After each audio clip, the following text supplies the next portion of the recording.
બેટી બચાવો બેટી પઢાઓ કદાચ આ સૂત્ર સાંભળવામાં સારું લાગશે.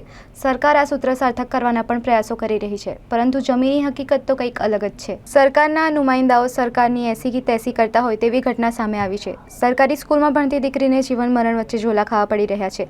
ગંભીર રીતે દાઝેલી દીકરીની સારવાર વડોદરાની સ્ટર્લિંગ હોસ્પિટલમાં ચાલી રહી છે. માતાની કરુણ વેદના સાથેની આંસુ ઘણું બધું કહી રહ્યા છે. જોઈએ સ્પાર્ક ટુડે ન્યૂઝની વિશેષ અહેવાલ બેટી બચાવો. આ ઘટના પંચમહાલના ગોધરાની છે. સમગ્ર ઘટનામાં ભોગ બનનાર ખુશ્બુબેન બારિયાના માતા સુરેખાબેન બારિયા સિંગલ મધર છે. તેમનું માનીએ તો તેમને સંતાનોમાં 3 દીકરીઓ છે, જેમાં સૌથી મોટી ખુશ્બુ બારિયા ઉંમર વર્ષ 13 છે. ગોધરા સરકારી સ્કૂલમાં ભણતી દીકરી છે, જેમાં ગત તારીખ 17/8/24ના રોજ સ્કૂલમાં રિસેસ દરમિયાન તે બહેનપણીઓ સાથે રમતી હતી ત્યારે રહસ્યમય સંજોગોમાં પડેલા જ્વલનશીલ પ્રવાહીની ચપેટમાં આવી જતા તે સળગી હતી. જે બાદ તેને સ્કૂલમાંથી શિક્ષિકાઓ દ્વારા વડોદરાની સ્ટર્લિંગ હોસ્પિટલમાં ખસેડવામાં આવી હતી. ઘટના 1 મહિના પહેલાંની છે, પરંતુ દાખલ કર્યાના 3 દિવસ પછી સ્કૂલવાળાઓ બીજા પૈસાની વ્યવસ્થા કરીને આવીએ છે તેમ કહીને દીકરીને હોસ્પિટલમાં મૂકીને જતા રહ્યા હતા. જે બાદ હોસ્પિટલ દ્વારા બિલનું મીટર ચાલુ થઈ ગયું હતું. શિક્ષિકાઓએ દ્વારા માત્ર 1 લાખ રૂપિયા જમા કરવામાં આવ્યા પછી હાથ અદ્ધર કરી દીધા હતા. હાલ 12 થી 13 લાખનો ખર્ચો થઈ ચૂક્યો છે. માતા દ્વારા લોકો પાસે દીકરી ખુશ્બુની સહાય માટે ભારે આક્રંદ સાથે લોકોને સહાય માટે અપીલ કરી રહી છે. ગંભીર રીતે દાઝેલી દીકરી છેલ્લા 3 વર્ષથી વેન્ટિલેટર પર છે. માતાનો આક્ષેપ છે કે પોલીસ દ્વારા યોગ્ય કાર્યવાહી થઈ રહી નથી. પોલીસ એફઆઈઆર કરતી નથી અને કહે છે કે તમે કેટલું ભણ્યા છો, એફઆઈઆરનો મતલબ જાણો છો, તેમ પોલીસ પૂછી રહી છે. આમ કહેતા માતા પોતાના આંસુ રોકી શકતી નથી. મામલો ગોધરાના કાજીવાડા પ્રાથમિક શાળા ખાતે ધોરણ 8માં અભ્યાસ કરતી વિદ્યાર્થીની ખુશ્બુ બારિયાનો દાઝી જવાનો મામલે છે, જેમાં જવાબદાર શિક્ષકો એ વિદ્યાર્થીની સારવારની ખાતરી આપ્યા બાદ હાથ અદ્ધર કરી લેતા વિદ્યાર્થીનીનો ગરીબ પરિવાર હાલ તો મૂંઝવણમાં મુકાયો છે.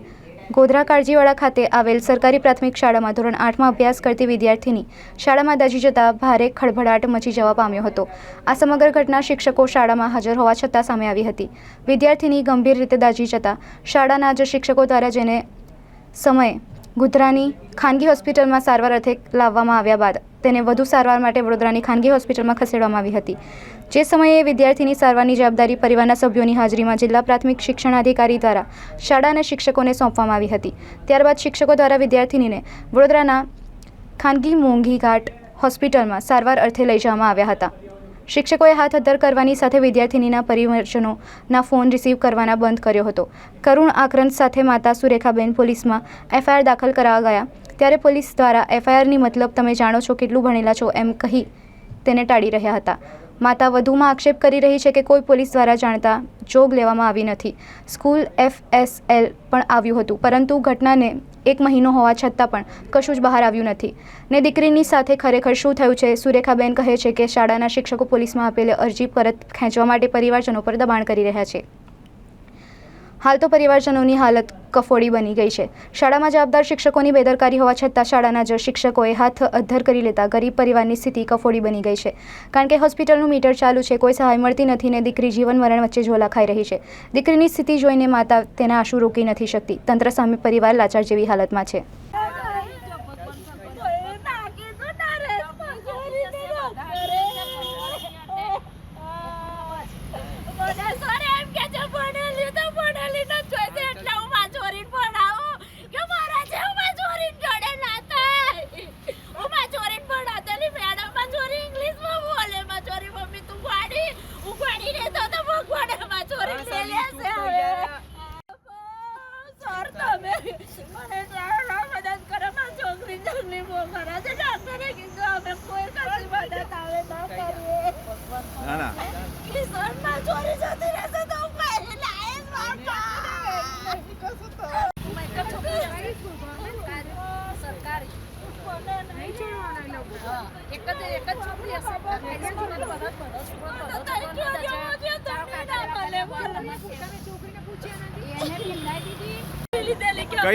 કઈ સ્કૂલમાં ભણતી હતી આપની દીકરી?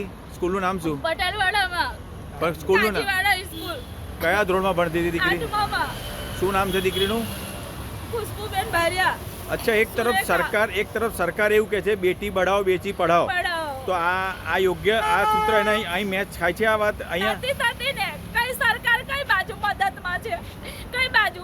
જ્યારે હું બેટી પઢાઓ બેટી મારી છોરીને હું નથી ભણી એટલે મારી છોરી માટે હું ઘેર વાહન કહીને કે મારી છોકરી આગળ ભણે, અને મારી છોરી ભણવામાં ઘણી હોશિયાર છે. મમ્મી તને લોકો આવું કરે, હું ક્યારે એવું થાય ને એવું નહીં કરું. અને મારે મારી છોરી એમ કે મમ્મી હું મોટી થઈને મારી 2 બહેનોને પાડવે.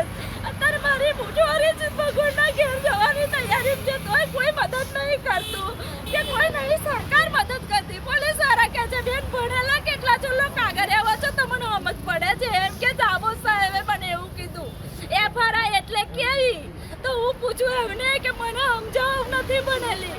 FRI એટલે કેવી મને સમજાવો કેવી FRI કે છે કેટલા બધાને ભેગા કરીને આવશો FRI લખાવવા. બેન દુઃખ થાય છે આ લોકો મદદ નથી કરી રહ્યા તમને. ઘણું દુઃખ થાય અને સરકાર કહે છે કે બિન આધાર બિન ના આવ્યો હોય અને મદદ કરે. અત્યારે જે પણ કોઈ સારા હશે એને મારી મદદ કરી છે એમનું હું નહીં ખોટું બોલું પણ અત્યારે જે આવી તે મદદ જોઈએ તો કોણ સપોર્ટમાં છે.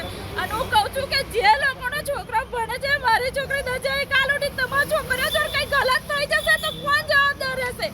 હર એક શિક્ષક એવું કહે છે કે અમારી જવાબદારી નથી હોતી.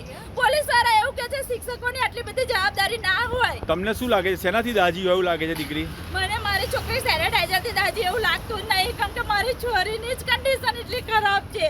તો કોઈ બચાવવા ના ગયું? દીકરી ક્યાં આગળ થઈ આ ઘટના કઈ બરી એ સ્કૂલમાં થઈ તો કયા રૂમમાં બની ક્યાં બની? એને 2 ઉપર નીચે છે 1 થી 3 ધોરણ સુધી ઉપર 2 ક્લાસ છે એ 2 ક્લાસમાં છેલ્લા ક્લાસમાં બની પણ કયું ધોરણ છે એ નહીં ખબર મને સાહેબ. અને હું તો સર ઘેરે નથી હું મારા ભાઈના ઘરે આવી હતી પાદરા રાખડી બાંધવા અને મારી છોકરીના ઉપર મારી છોકરી કહેતું હોય છેલ્લા આવડે 2 દિવસ 3 દિવસ તબિયત હારી હતી મને એવું હોય કીધું મમ્મી રિસેસમાં નહીં થયું. મેં કહું બેટા તારી મેડમો કહે છે કે રિસેસમાં થયું મમ્મી જૂઠું બોલે એમ. અને મારી છોરી એમ હોય કીધું કે મમ્મી મને આટલું હરગી તો મને કીધું કે મમ્મીને ફોન કરો તો મમ્મીને ફોન પણ ના કર્યો શિક્ષકોએ. મને 3 વાગે 3:30 4 વાગે ફોન આવ્યો એમ. અને શિક્ષકો 2:30 વાગ્યાની મારી છોકરી હરગેલી 4 વાગે મને ફોન કરીને કહે છે કે તમારી છોકરી આવું થયું છે થોડુંક જ થયું છે કે એમ. આ તો એ મારો જીવ ના રહ્યો તો આ દવાખાને ખબર પડી ગઈ દવાખાનામાં 45% કીધેલું હોય 80% ઉપર દાજી ગઈ છે મારી છોરી.